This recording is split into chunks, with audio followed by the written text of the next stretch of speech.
Hi, Facebook. It's Mariah Gullo from Billboard, and I'm here with the director of One More Time with Feeling, Andrew Dominik. Hello, Andrew. Hi. How are you? I'm okay.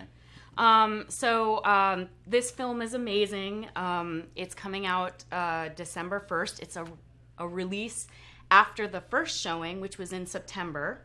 And it's about Nick Cave and the Bad Seeds. And can you tell me a little bit about the film? Well, I guess the film's really dealing with, the subject of the film is what the film shows is Nick making a record in the shadow of his son Arthur's death. And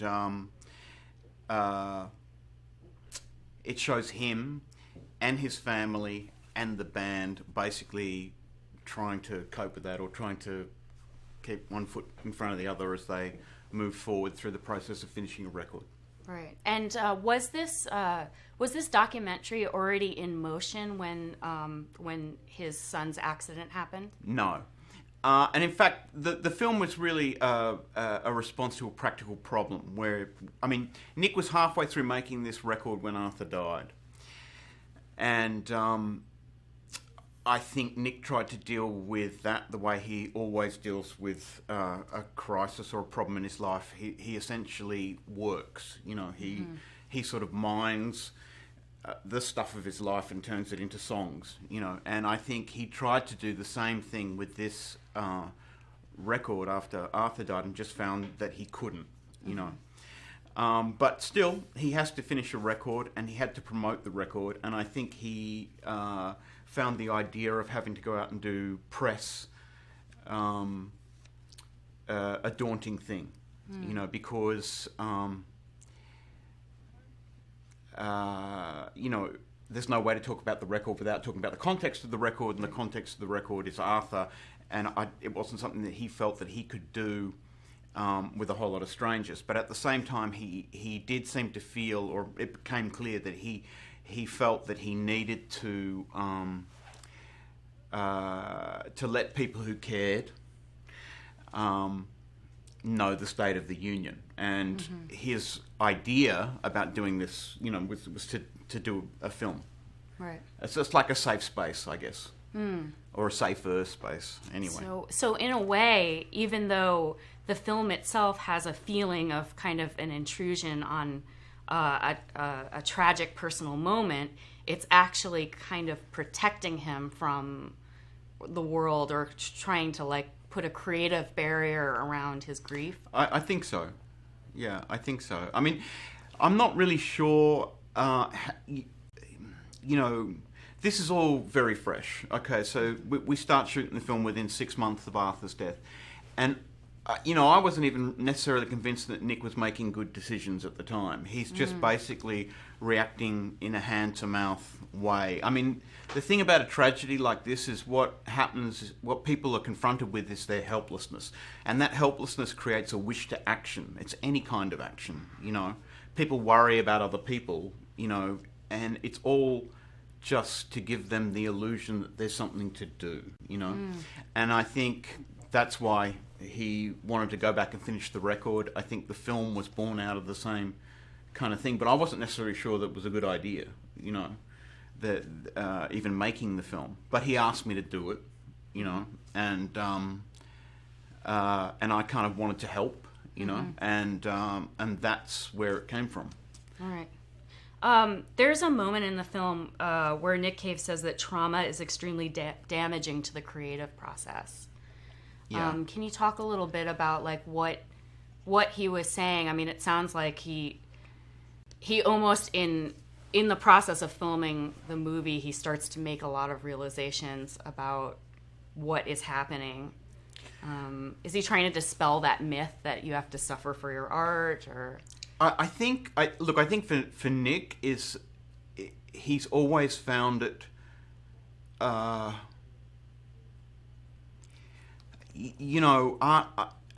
is maybe a way of making things safe.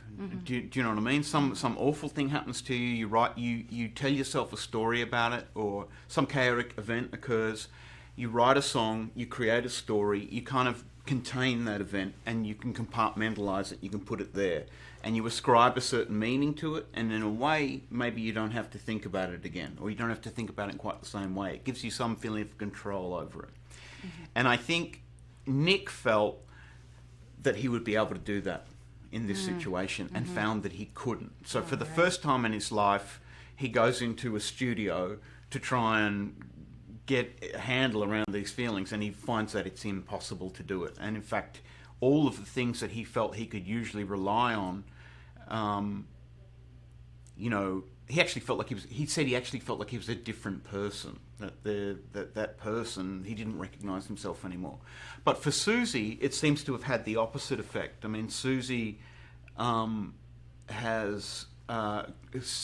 of creativity seems to have blossomed, mainly because it's the only thing working for her, is the only distraction that works, So, I mean, I guess they all react to it in different ways. Right. We're going to take a question from Facebook. Yeah, James wants to know, what level of input or control did Nick have in what you guys were able to discuss and ultimately show in the movie? We had a deal. And the deal was that I could ask Nick any question, and I could shoot anything, and he could cut anything that he wanted out of the film. In the end, he didn't. But that was the deal. And I think that was the thing that probably made him feel safe. You know what I mean? Mm-hmm. Can you tell us a little bit about Nick Cave's voiceovers? Because his voiceovers are sometimes commenting on the process of the filmmaking. Yeah.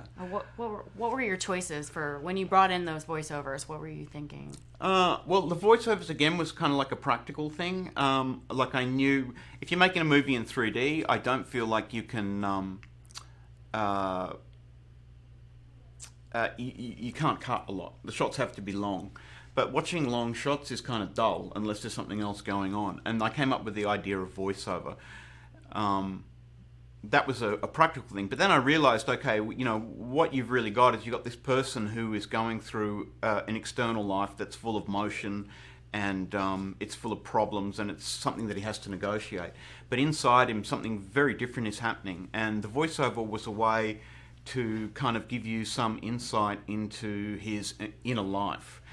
The way it was done was that I would give Nick topics, or I'd just get him to go through his songbook at random. He recorded all the voiceover on his iPhone, and he would just send it to me, and I'd wake up in the morning, and it'd be in the Dropbox. So I had like 3 hours of voiceover, and I would just play around with various, sometimes the voiceover is constructed out of a whole lot of different pieces. And Nick has a very kind of almost stand-up comedy style of like...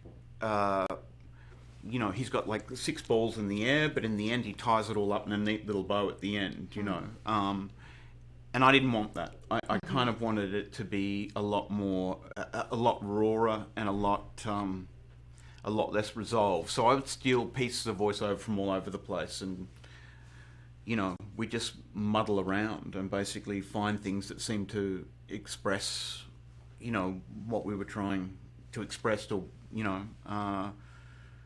like that, Mm-hmm. And when you do go and see this movie in December, you do get the option of seeing it in 3D, and I think that's really important, because in the movie you kind of go through the frustration of working with this new technology. Why did you choose to keep exposing the 3D technology in the movie? I wasn't trying to make some meta film about the process of making a film. It's just that the subject was so tender, and it required such a softly catchy monkey approach to sort of, the film circles this tragedy. And at the beginning, it wasn't at all obvious that we were going to be able to deal with it directly. And in fact, the only way people would be real was if the camera broke down. It was only when they felt like they weren't being filmed that, people would reveal themselves. So those moments have to be in the film, you know what I mean? Because they're the moments that are real. It just happened that way. But I do feel like the difficulty reveals character, you know, like you put people in a difficult situation and you see who they are. So it was basically, I mean, there's no such thing as a fly on the wall. If there's a film crew in the room, I mean, there's a camera over there, you know what I mean? We can pretend that it's not there, and maybe at certain moments you forget that it isn't there, but it's there. And in a film like this, which is really the only thing it's trying to be is honest, it just seemed dishonest not to acknowledge that, you know. Would you work in 3D again? Oh, yeah. Yeah. Yeah. It's a pain in the ass, but it's fun. It's fun to watch. Yeah. We have another question from Facebook. We do. Bree asks, do you have any tips on how to be a great director? Do I have any tips on how to be a great director? Yes. How do you become a great director? Or do you have any tips? I don't know. I mean, I think I think that a film kind of knows what it wants to be, and I think you've got to kind of get out of your own way a little bit, and you have to be able to see what's going on around you. You know, I guess my approach to filmmaking is more like it's like an investigation rather than a creation. There's something that I'm interested in, and I want to find out what that thing is, and you know. A film should be a journey of some kind. Do you know what I mean? It should be a discovery of some kind. It shouldn't be something that's like known before you start. Exactly, you know. But I think you need courage. I think you need a lot of courage. Do you prefer working in narrative or documentary?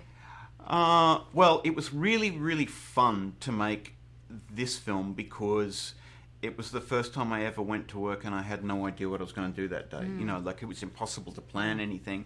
And, you know, that's kind of scary, but at the same time it's so liberating. You know, you have to follow your instincts. You've got no choice, you know. I mean, the whole movie's improvised. We don't know what we're doing. I mean, I think that's good. You should do things that you don't know, you know, like you don't know how to do them. Those are the things you should do. You should do the things that you're frightened of, because those are always the things that that are going to test you in some way, and you know, they're more likely to be interesting. Was there any moment in the process when you wanted to stop filming because emotions got too high? No, but there were moments. You know, the big fear with the movie is that there's going to be something off about it, that it's like grief porn, that it's exploitative, that basically we're exploiting the tragic death of Arthur in order to sell records, you know, and that somehow the film is going to belittle or trivialize or exploit that tragedy. That was always the fear. And there were times where there were definitely times where I felt like I might push things, and they're on that side of the line, you know, that sort of more Barbara Walters-ish side of the line, and you really feel it, like you really feel like you're doing something that's you know, just like lacking in dignity, and you know, it's like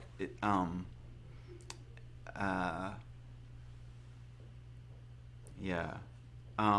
But you know, like when you're with somebody that's gone through something like this. I mean, I can remember asking Susie a question about Arthur, and you just see her start to shake, you know, and you can just feel this black hole open up in the room, you know. And it's not a feeling of sorrow, it's not a feeling of anger, it's this really, really intense feeling of emptiness. It's horrible. And what you feel is a kind of a real you know, worry and empathy for that person. You don't really want to put them through that, you know. So but I'm protected, you know, because I'm there to make a film. I'm protected by the camera. It's in a way, you know. Yeah. They're not, but I am, you know. And I do feel a responsibility to not use moments where I feel like a person is not.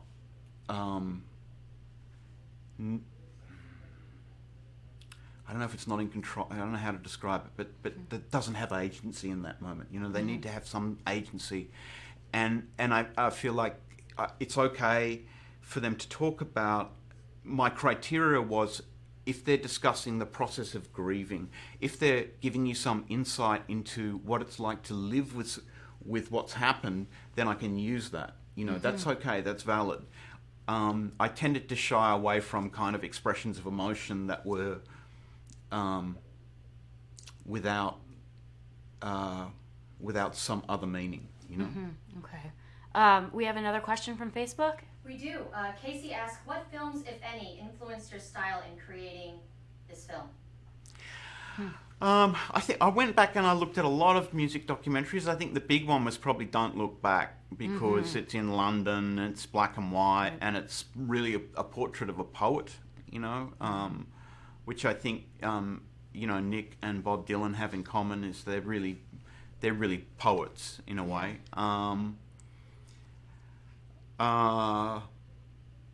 You know. Let's talk a little bit about Nick Cave, the performer. Yeah. Because a lot of this movie is about the actual performances, the recording sessions. Yeah. You know, can you tell us a little bit about what he's like as a performer, how his band works together? What Nick's doing now, I mean, Nick believes in change. He believes the way to stay relevant or interesting or interested is to always be trying something new. He wants to be doing things that he doesn't know what he's doing.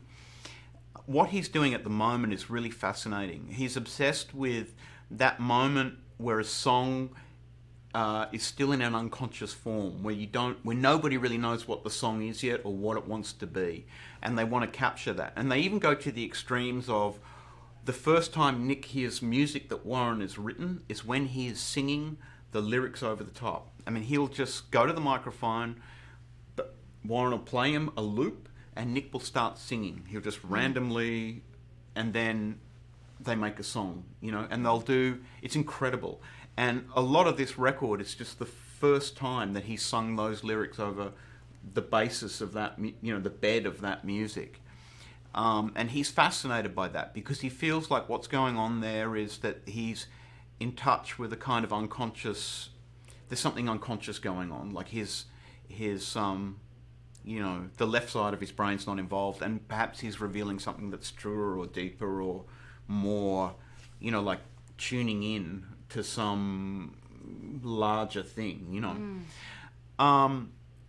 So as a performer, he's really obsessed with, he wants to be spontaneous. He does not want to repeat things. His early takes are always the best, and he's quite difficult because he's superstitious about even saying that I'm going to go and do a take now, you know, like at the microphone. He doesn't even want to let you know that he's doing it because he's not trying to record something. He just wants to do something that happens to be recorded. And so even to talk about it, they're like superstitious. They won't even tell me, I'm going to go and try something now. I've just got to like, you know, I'm just like with the camera, you know, hoping that I'm in the right spot at the right time. But he's very good. He's a really good performer. I remember just saying to him at a certain point, well, these, you know, some of these performances, I just want to like hold it on your face, and I'm nervous about doing that because the performances have to be really good. And he's just like, yeah, okay. Like he's got no kind of, you know, he's completely confident in his ability to deliver, you know. But I guess, you know, in this situation, it's almost impossible for him not to deliver because the songs themselves are so tied up in that event, you know, and in the aftermath of that event. And some of these songs were written beforehand, and they're prophetic in nature, and they're so entangled, with what happened to Arthur, that they just can't help but be compelling. He just can't help but be compelling. And it's not. It's interesting too, because they're not belters. They're not. I mean, Nick can get into his full like Pentecostal preacher mode. You know what I mean? Where he's like, almost like wrestling with snakes and talking in tongues. But he's not doing that here. The songs are quite. They're internal and they're kind of introspective, but he's absolutely riveting to watch. Yeah. So it was pretty easy. You just point the camera and Just point the camera and let him be Yeah. him. We have another question from Facebook. We do. Our last Facebook question is from Jesse, who wants to know what made you want to get into filmmaking. Well, I like films, basically, and like I was one of those kids that used to make like little Super 8 Planet of the Apes, make Planet of the Apes in the backyard. Yeah, and that's what I wanted to do. I wanted to get into it. If I could go back in time and talk to my younger self, I'd maybe try and talk some sense into him. But yeah, it's really fun. I mean, filmmaking is great. Yes. Well, thank you so much for joining us, Andrew. No worries. Your film is beautiful and heartbreaking, and you. it's in 3D, and it's out in theaters the first week of December 1st. So check it out one more time with feeling. Thank you.